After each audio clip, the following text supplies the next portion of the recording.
सभी दोस्तों का बहुत बहुत स्वागत है।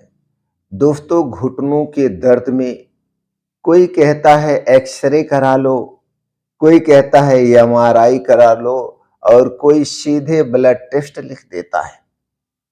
आखिर क्यों? दोस्तों, लेकिन सवाल ये है, किस जांच की सच में जरूरत है और कब जरूरत है? आज के वीडियो में दोस्तों हम घुटनों के दर्द की सही जांचों का सच बताएंगे। मॉडर्न साइंस क्या कहता है, आयुर्वेद क्या कहता है और दोस्तों हमारा अपना 30 साल का एक्सपीरियंस क्या कहता है। तीनों के आधार पर, तीनों के नजरिए से आज के वीडियो में सच्चाई बताने वाले हैं। कौन सी जांच जरूरी है, कौन सी जांच नहीं जरूरी है, तो चलिए दोस्तों समझते हैं एक एक करके। दोस्तों, हर घुटनों का दर्द एक जैसा नहीं होता। हर लोगों के घुटनों का दर्द भी एक जैसा नहीं होता है, क्योंकि सबके शरीर की बनावट अलग है और सबके शरीर की प्रकृति अलग है।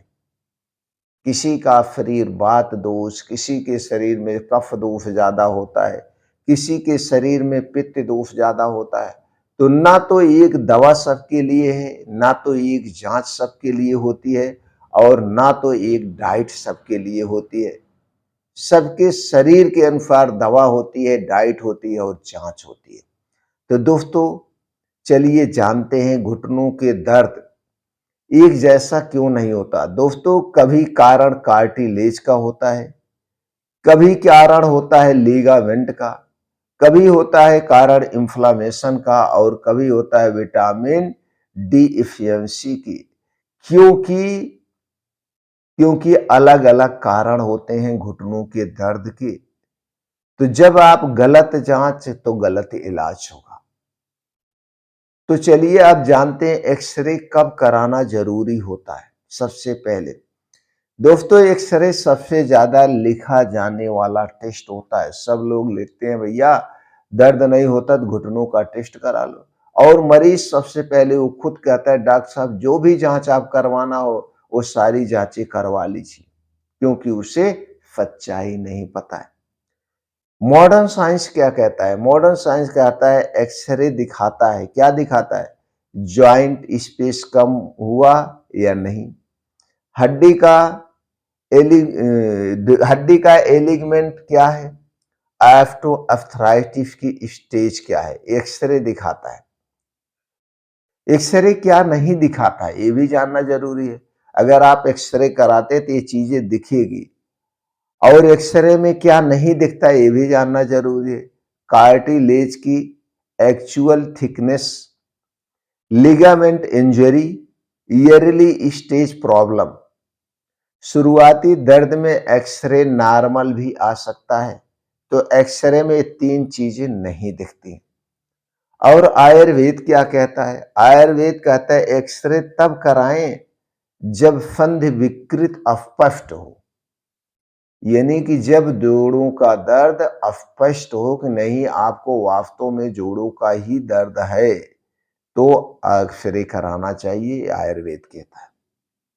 तो अब चलिए एक्सरे के बारे में आप जान गए, जांच कब जरूरी इसके बारे में जान गए।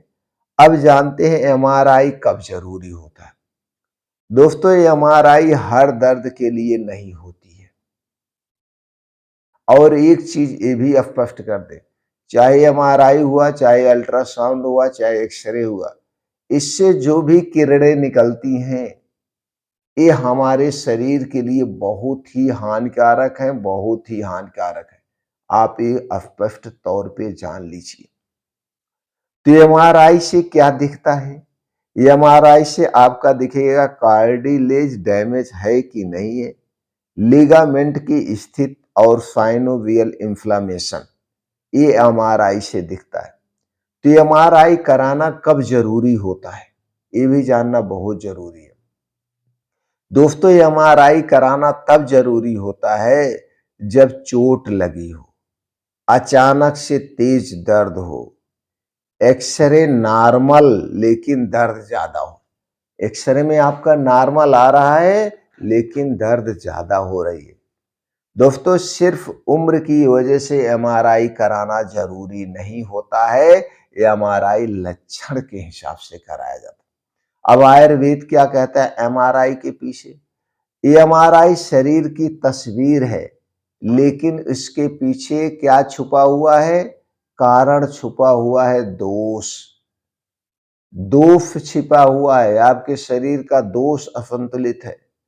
अब हम चौथे जांच की बात कर ले, ब्लड टेस्ट कब जरूरी होता है? अक्सर डॉक्टर ब्लड टेस्ट तो लिख ही देते हैं। दोस्तों हर घुटनों का दर्द मैकेनिकल नहीं होता है।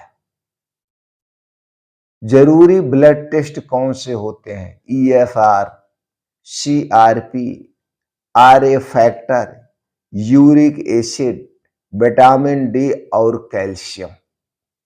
खून में अगर जांच कराना है घुटनों से संबंधित तो हमें ये जांच करानी चाहिए। और ये जांच कब करानी चाहिए ये भी जानना जरूरी है। जब सूजन ज्यादा हो, दोनों घुटनों में दर्द बराबर बना हुआ हो, सुबह स्टिफनेस उठने के 1 घंटे के अंदर तक रहे, तब। और आयुर्वेद क्या कहता है इन सब के पीछे? आयुर्वेद कहता है ओम यानी टॉक्सिन की मौजूदगी पित्त दोष का संकेत। अब ये सीधे तौर पे मानता है आपके शरीर में टॉक्सिन बढ़ चुकी है, और जब शरीर में टॉक्सिन बढ़ती है तो इन्फ्लामेशन आता है, और शरीर का जब पित्त दोष बढ़ता है तो जैसे पित्त दोष बढ़ने के कारण आपके जोड़ों में शरीर में दर्द हो सकता है, आपका यूरिक एसिड बढ़ सकता है, कई कारण हो सकते हैं। तो आयुर्वेद सीधे तौर पे दोष पे ध्यान देता है। तो आयुर्वेद जांच कैसे होती है? आयुर्वेद किस जांच पे ज्यादा भरोसा करता है और कैसे देखता है, जरा जरा उस पे प्रकाश डाल लेते हैं। दोस्तों आयुर्वेद सिर्फ रिपोर्ट नहीं देखता है, वो आपके पूरे शरीर के सिस्टम को देखता है, आपके पूरे शरीर को एनालाइज करता है, आपकी दिनचर्या को एनालाइज करता है, आपके खाने पीने के रूटीन को एनालाइज करता है, और आपके डाइट को एनालाइज करता है, आपके शरीर के वात पित्त कफ को एनालाइज करता है। इस तरह से आयुर्वेद आपके शरीर का गहन अध्ययन करता है। आयुर्वेदिक डायग्नोसिस कैसे होती है? आपकी नाड़ी देख करके प्राकृतिक विश्लेषण किया जाता है, दोष का अवतर देखा जाता है, वात पित्त कफ कैसे है, आपकी लाइफ स्टाइल देखी जाती है। दोस्तों एक जैसी रिपोर्ट लेकिन इलाज अलग हो सकता है। आयुर्वेद रूट केस पे काम करता है, जड़ पे काम करता है।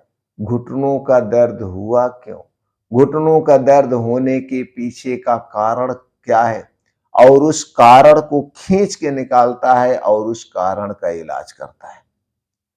कौन सी जांच कब जरूरी है ये अब समझना बहुत जरूरी है। अगर आसान भाषा में हम आपसे कहें तो दोस्तों स्थिति देखना चाहिए और जांच देखना चाहिए। अगर आपका हल्का शुरुआती दर्द है, शुरुआती दर्द एकदम हल्का है, तो सबसे पहले आप विटामिन डी और क्लिनिकल एग्जाम लीजिए, यानी डॉक्टर से विटामिन डी की जांच करवा सकते हैं, और आप अपने शरीर की पूरी हिस्ट्री बताना पड़ेगा। अगर दर्द बहुत पुराना है तो एक्सरे से क्लियर हो जाएगा। अगर आपको चोट लगी है, लॉकिंग है, बहुत पुरानी चोट है, तो एमआरआई। अगर सूजन और जलन भी है, गांठों में जोड़ों में सूजन भी है, उसके साथ साथ जलन भी है, तो आपको ब्लड टेस्ट जरूरी है। ब्लड टेस्ट से देखा जाएगा यूरिक एसिड तो नहीं बढ़ा है। कभी कभी शरीर में बहुत ज्यादा यूरिक एसिड बढ़ जाता है, उसके कारण होता है। सीआरपी देखा जाएगा, शरीर में कहीं सूजन है, ये सारी चीजें देखते हैं। तो दोस्तों आज आपने जाना घुटनों के दर्द में कौन सी जांच कब जरूरी है। अगले एपिसोड में हम आपसे बताएंगे, जानकारी शेयर करेंगे घुटनों के दर्द का मॉडर्न इलाज, सच और सीमाएं। मॉडर्न इलाज क्या कहता है।